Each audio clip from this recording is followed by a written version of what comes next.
Good morning, ladies and gentlemen. It is a pleasure to be able to join this conference long distance from Massachusetts, USA. Greetings from Massachusetts. I was asked to present today on a topic to discuss with you open and endoscopic harvesting of the radial artery in coronary artery bypass surgery. I would like to begin this presentation by stating categorically that radial artery grafting is not difficult, nor is it dangerous, and it is within the scope of every cardiac surgeon to be able to achieve this strategy. If one can handle the left internal mammary artery, which is pictured here on the left, one can also certainly master the capabilities of using the radial artery, which is pictured here on the right. So the radial artery grafting has received a Class 1 recommendation by the most recent 2018 European Society of Cardiology and EACTS guidelines to be used in coronary artery bypass surgery to target vessels with a high degree of stenosis. This has been an upgraded recommendation from the 2011 ACC/AHA guidelines, which place radial artery grafting as a Class 2B recommendation, and the 2016 STS CABG guidelines, which give it a 2A recommendation. We believe that simply focusing on the use of the percent stenosis in the target vessel in guiding the use of radial artery is probably simplistic and probably deprives patients from the advantages of multi-arterial grafting. And let me share a perspective with you as to how we utilize radial artery grafting based on the minimal luminal diameter of the target vessel. So let me share this example with you. Suppose that there is a 4 millimeter target vessel with a 50% stenosis. That leaves a minimal luminal diameter of approximately 2 millimeters.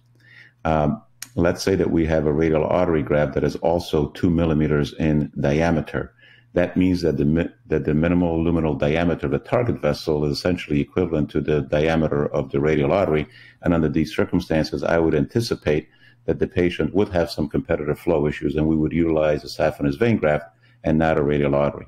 However, under the same circumstances, in a smaller vessel, such as a 2 millimeter target vessel with the same 50% stenosis, that would leave a minimal luminal diameter of 1 millimeter, which is lower than the diameter of the radial artery, which is 2 millimeters. Under those circumstances, there would be no competitive flow issues. The radial artery would be utilized without any issues in preference to saphenous vein grafts, even though this does not meet the guidelines articulated by the various professional organizations. So there are some absolute contraindications to the use of radial arteries, and these include inadequate collateral ulnar circulation, patients who have Raynaud's disease, patients who have had extensive trauma to the upper extremity, patients with arteriovenous dialysis fistulas, those whose radial arteries are less than 2 millimeters, those whose radial arteries are heavily calcified, and those who patients have a preference against using the radial artery. In addition, the patient's prior radial artery instrumentation is a relative contraindication. Patients with carpal tunnel surgery are a relative contraindication, and impending need for dialysis fistula is also a relative contraindication for the use of radial arteries. Understanding the anatomy of the forearm is a key element to the successful harvesting and safe harvesting of the radial artery. So just to review this with our distinguished audience, the radial artery courses between the brachioradialis muscle and the flexor carpi radialis muscle. It is covered by the overlying fascia and is in close proximity to two sensory nerves, the lateral antibrachial cutaneous nerve and the superficial radial nerve. These are sensory nerves that provide innervation to the thenar eminence, and disturbing these nerves results in some paresthesias of the same distribution. Documenting adequate ulnar collateral circulation is absolutely key in patients in whom the radial artery is going to be harvested. We perform this via a bedside Allen's test on a clinical basis, which is followed by an immediate preoperative oximetric Allen's test. Other investigators also use formal plethysmography. There are a number of points to keep in mind with an Allen's test, such as there could be a false negative that can occur with the inadequate compression of the radial artery. There can also be false positives, Allen tests, such as might occur, for example, in a cold environment due to vasoconstriction of both the radial and the ulnar arteries. We perform a bedside Allen's test for any patient who we believe is a candidate for radial artery grafting at the time of the initial consultation. Also, before the patient comes to the operating room in the preoperative area, we do an oximetric Allen's test to further confirm our clinical findings. The patient's ipsilateral arm has a pulse oximeter placed on the index or the middle finger, and a pulse oximetry signal is obviously visualized. Following this, both the radial artery and the ulnar artery are compressed, which results in the diminution of the plethysmography, as well as a decrease in the oxygen saturation noted on the monitor, which will be seen here momentarily.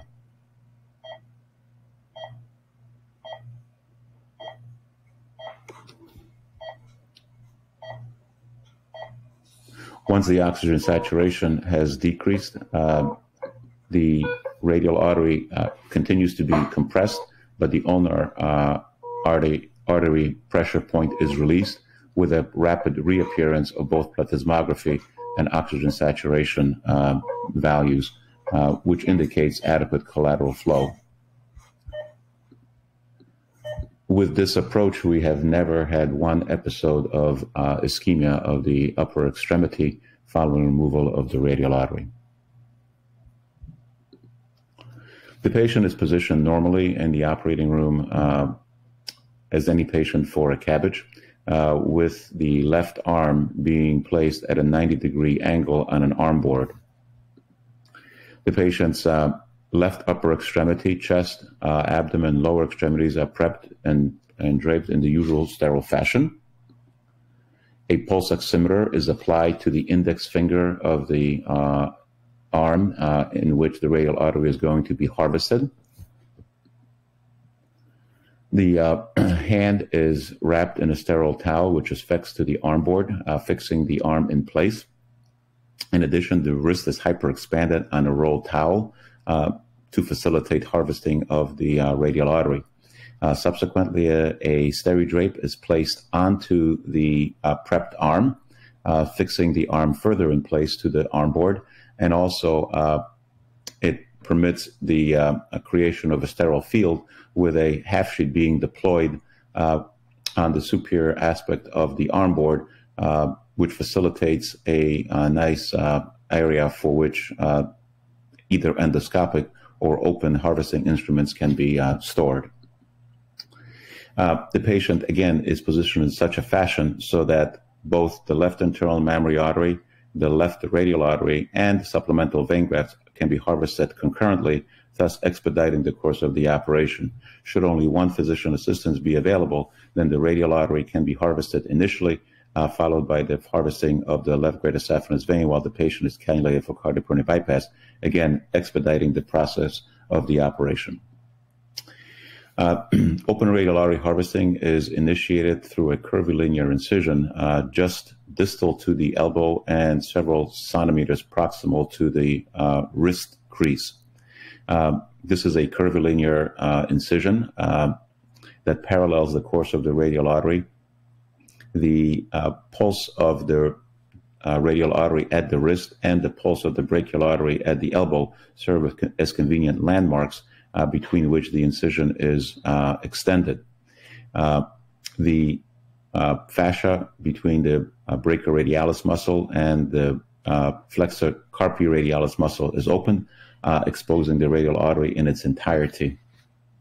It should be noted that we do not use systemic vasodilators, and we do not feel that a tourniquet is required to facilitate hemostasis, even in patients who have been on heparin coming into the operating room, and even those patients who have received bronchodilators, who have received antiplatelet agents.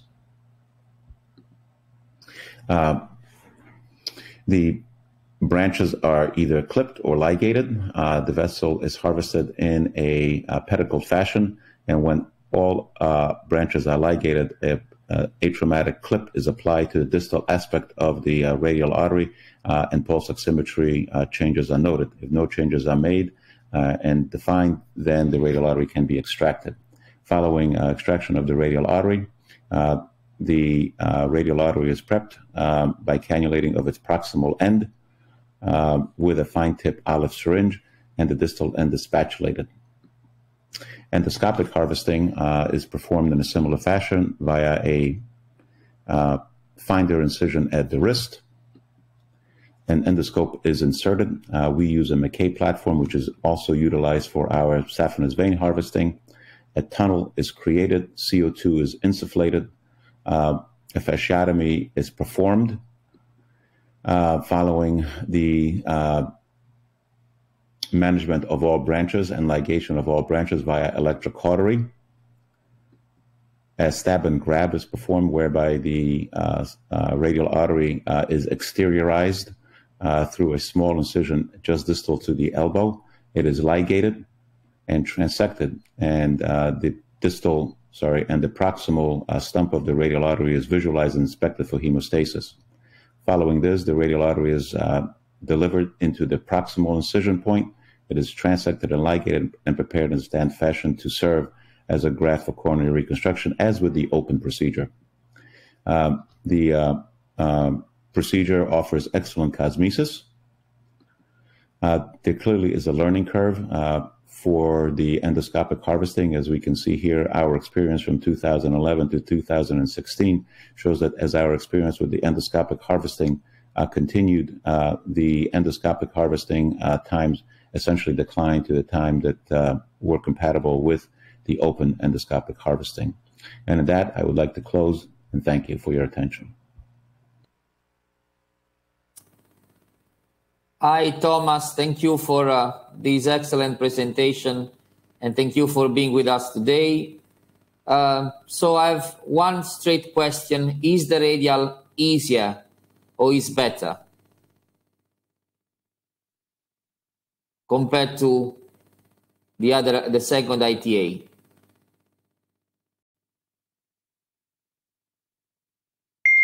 Yeah, good morning and good afternoon, folks and dear colleagues. So look, we have been very happy with the radial artery. I think that there are certain advantages and certain disadvantages of the radial artery, and I think that we need to be cognizant of the patient specifics and the demographics, and applying these two conduits that are complementary rather than competitive.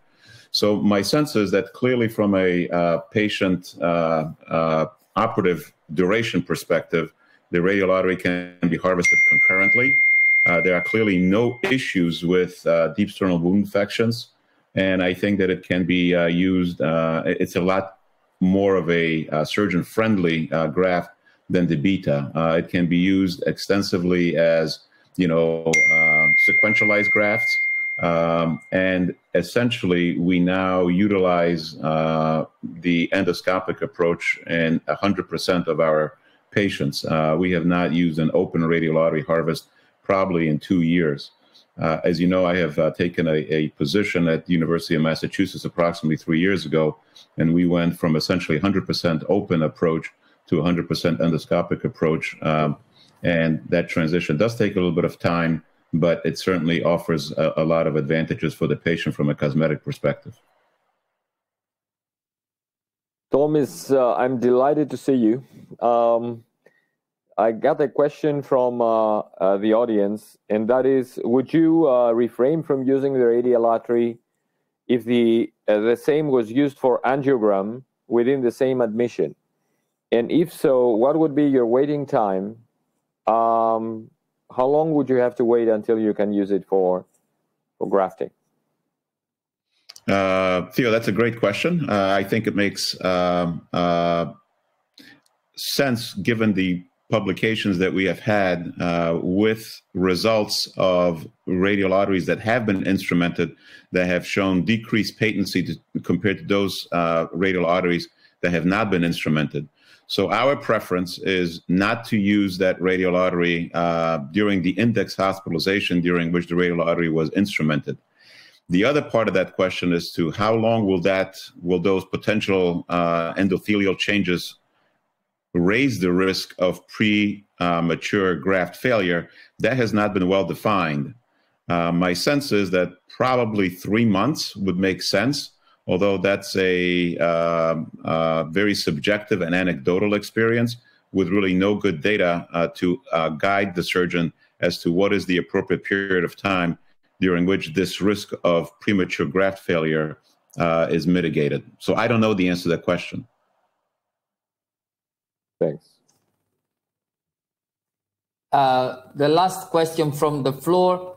What do you think about the strategy of harvesting, skeletonized or pedicle? Do you think there is a difference? This question is from our panelist, Giorgia Bonalumi. Yeah, so again, with the endoscopic approach, I think that represents sort of a combination of skeletonized and pedicled. Clearly, the pedicle is a lot thicker with the open approach than with the endoscopic approach. Having said that, we always harvest the radial artery endoscopically with the concomitant veins associated with it, but essentially nothing else. We have not found any difference in the handling capabilities or in the long-term clinical outcomes. So I don't think that we go out of our way to skeletonize it. And if we define skeletonization as essentially harvesting the radial artery without its venous channels, I have zero experience with that. We always harvest it with the venous channels in place, whether that be open or whether that be endoscopically. Thank you, Tom. Maybe a quick one, Umberto. Tom, quite a few times appears in the audience as a question, what's your strategy for intraoperative medication or postoperative medication to avoid vasospasm? So we are a little bit out of sync with some of these are some of the, we are out of sync with the recommendations. We have found, and we have started during our historical journey with the radial artery, that we used diltiazem and cardizem drips routinely, and then transitioned our patients to oral cardizem. But what we have found challenging is the interaction between cardizem and beta blockers postoperatively, resulting in potential hypotension and bradycardia. So at the present time, we do not use vasodilators in the operating room, and we do not use long-term calcium channel blockers in the postoperative period. Now, there was a meta-analysis that was published by Dr. Gaudino and his colleagues, which showed that using calcium channel blockers does have clinical efficacy in terms of survival and patency. But we still find that the combination of beta blockers postoperatively, which we use routinely for AFib prophylaxis, and calcium channel blockers do pose some challenges in maintenance of the postoperative hemodynamics. Thank you very much, Thomas.